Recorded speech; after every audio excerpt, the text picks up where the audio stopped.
Good morning, কেমন আছো তোমরা? আশা করছি তোমরা সবাই খুব ভালো আছো। আর আমিও খুব ভালো আছি। তো এখন এখন বাজে 10:30। তো এখন সকালবেলায় বাসি কাজ টাজ করে তো এখন চলে এসেছি ঘরে। বিছানার চাদরটা আজকে পাল্টে নিচ্ছি। তো বিছানার অনেক দিন ধরে চেঞ্জ করা হয়নি চাদরটা, তো আজকে এখন পাল্টে নিচ্ছি। আর জানো তো, আমার এই ঘরটাতে না সাদা চাদর পাতলে খুব ভালো লাগে। আর এমনি অন্য কালার পাতলে না একটু অন্ধকার অন্ধকার লাগে। তো আমি বেশিরভাগই সাদা চাদরটাই পাতার চেষ্টা করি। তো আমার সাদা চাদর খুব ভালো লাগে। আর এই তোমরাও যারা এরকম চাদর খুব পছন্দ করো, তারা দেখবে সাদা চাদর পেতে দেখবে খুব ভালো, ঘরটা আলো হয়। আর এইদিকে দেখো, আমি এই চাদরের এই কোনাগুলো গিট গিট মেরে তারপরে তোষকের তলায় ঢুকিয়ে দিই, তাহলে চাদরটা একদম টান টান থাকে। আমি 3 কোণাতে বেঁধে দিই, তোমরা পারলে 4 কোণাতেও বেঁধে 4 কোণায় ঢুকিয়ে দিলে এটা পুরো একদম টান টান থাকে। তো তোমাদেরকে একটা কথা বলি, তো তোমরা তো আমার ফ্যামিলি মেম্বার। তো তোমাদের সাথে তো আমার সব রকম কথা হয়। তো তোমাদেরকে তো সব কথা বলতেই হবে। তো তোমরা আমার পাশে আছো, আমার সাথে আছো, সেই জন্য তোমাদের সাথে আমার কথা বলতেই হবে। তো কিছু জানো তো, কিছু মানুষ আছে এমন যে অন্যের ভালো না দেখতে পারে না। কিছু একটু কিছু করবে তো কারো সহ্য হবে না। কিছু কিছু মানুষ আছে এরকম যে অন্যের ভালো দেখলে তাদের গা জ্বলে।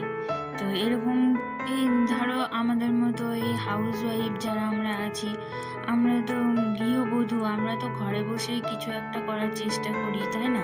আমরা তো আর বাইরে বেরোই না। তো কিছু কিছু মানুষ আছে এরকম আমাদের মতো গৃহবধূদেরকে কিছু করতে দেখলে তাদের জ্বলে। তো তাদের কথায় তো আমাকে কান দিলে তো হবে না, তো আমাকে আমার কাজটা করতে হবে। তো এই যে একটা রেসিপি তো তোমাদের সাথে শেয়ার করছি, ডালের বড়া করে ঝোল ঝোল এটা একটা।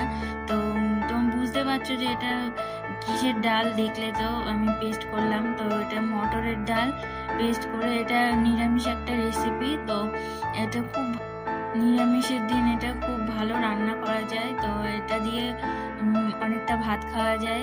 এই দেখো, তো আমি প্রথমে এটার মধ্যে একটু জিরে ফোড়ন দিয়ে তেলের মধ্যে আলু দিয়ে দিয়েছি। তো দিয়ে একটু নেড়ে চেড়ে এর মধ্যে আগে থেকে বেটে রাখা আদা আর টমেটো পেস্ট করে রেখে দিয়েছিলাম, তো সেটা দিয়ে দিয়েছি। তো আর বাটিতে যে মশলাটা দিলাম সেটা জিরে গুঁড়ো, হলুদ গুঁড়ো, লঙ্কা গুঁড়ো, রান্না করার আগে এগুলো না একটু বাটিতে ভিজিয়ে রাখলে বাটা মশলার থেকেও বেশি স্বাদ লাগে।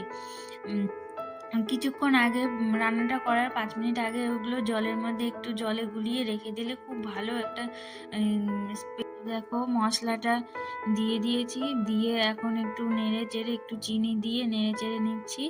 তো মশলাটা যে তেল ছেড়ে যাবে এর মধ্যে দিয়ে দেবো একটুখানি জল। তো তোমরা চাইলে এটা একদম শুকনো শুকনো করতে পারো, আবার অনেকে ঝোলও করে। তো এই দেখো এবার ঝোলটা ফুটে গেছে। তো একটু লাস্টে ঘি গরম মশলা দিয়ে নামিয়ে দিলে হয়ে যাবে বড়ার ঝোল।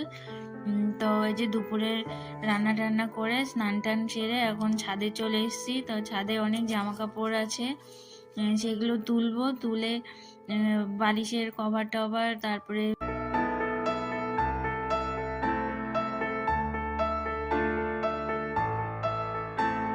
তো লেপের কভার সব রোদ্দুরে দেওয়া আছে। ওগুলো সব কাঁথা উপরে রোদ্দে দিয়ে রেখেছি, সেগুলো এখন একবারে এখান থেকেই ওয়ারগুলো পরিয়ে নিয়ে তারপরে নিচে যাব। তো আমার ব্লগটা কেমন লাগছে সেটা তোমরা আমাকে কমেন্ট করে জানিও। তো আর ভিডিওটি যদি ভালো লাগে তাহলে একটা লাইক করে দিও, আর যদি কোথাও ভুল ত্রুটি হয়ে থাকে তাহলে আমাকে কমেন্ট করে অবশ্যই তোমরা জানাবে। তোমরা প্লিজ আমাকে সাপোর্ট করো, আমার পাশে থেকো, আর তোমরা আমাকে আশীর্বাদ করো যেন আমি তোমাদের আরও আরও ভালো ভালো নতুন নতুন ভিডিও দিতে পারি। তো আর তোমরা কেমন ধরনের ভিডিও দেখতে চাও সেটাও আমাকে কমেন্ট করে জানাবে। আর আজকে আর বেশি বড় ব্লগ করছি না, তো এখানে আমার ভিডিওটি শেষ করছি। তো তোমরা যারা আমার ভিডিও দেখছো তোমাদের অনেক অনেক ধন্যবাদ। আর তোমরা যারা যে যেখানেই আছো, যে যেখান থেকেই দেখছো, তোমরা ভালো থেকো, সুস্থ থেকো। তো আজকের মতো এখানেই শেষ করছি, টাটা।